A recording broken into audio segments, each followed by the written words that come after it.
వంశీ అనుచరుల అరెస్ట్ వెనకాల అంశాన్ని పోలీసులు అధికారికంగా చెప్తున్నారు.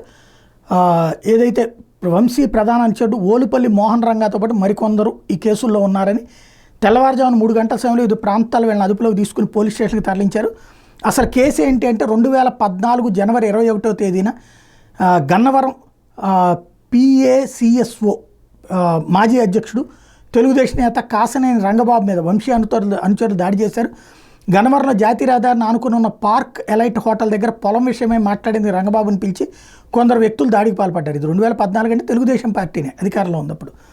మరి అప్పటి కేసు ఇప్పుడు తన మీద దాడికి పాల్పడింది వల్లభనేని వంశీ అనుచరులని పోలీసులకు రంగబాబు ఫిర్యాదు చేశారు. వంశీ అనుచరుల దాడిలో రంగబాబు కాలికి గాయం కావడంతో పెనమనేని ఆసుపత్రిలో చికిత్స పొందారు. అప్పట్లో వైఎస్ఆర్సీ ప్రభుత్వం ఈ కేసు దర్యాప్తు నీరుగార్చింది. మరి 2014లో జరిగితే 2019లో వైసీపీ ప్రభుత్వం నీరుగార్చడం ఏంటి నాకు అర్థం కాలేదు. ఇక్కడ మరి రాసినటువంటి వాళ్ళు తప్ప లేకపోతే వీళ్ళకి తప్ప అనేది. అప్పట్లో వైఎస్ఆర్సీ ప్రభుత్వం ఈ కేసు దర్యాప్తు నీరుగార్చింది. ఇప్పటికీ కేసులో కదలికి వచ్చింది. గన్నవరం పోలీస్ స్టేషన్లో గత ఏడాది క్రైమ్ నెంబర్ 42గా ఈ దాడి కేసు నమోదు చేశారు. ఈ ఘటనలో 9 మందిని నిందితులుగా గుర్తించారు. వాళ్ళ మీద సెక్షన్ 326, 120B రెడ్ విత్ 34 సెక్షన్ల కింద కేసు నమోదు చేశారు. 8 బృందాలతో ఏకకాలంలో పోలీసులు వాళ్ళ తెల్లవారుజామున మాజీ ఎమ్మెల్యే వల్లభనేని వంశీ ప్రధాన అనుచరులైన ఓలుపల్లి మోహన్ రంగా, అవగాని రవి, భీమవరపు యతేంద్ర రామకృష్ణ అలియాస్ రాము, మేచినేని బాబు, సూరపనేని అనిల్, గొన్నూరు సీమయ్య, గుర్రం నానిల్ని అరెస్ట్ చేశారు.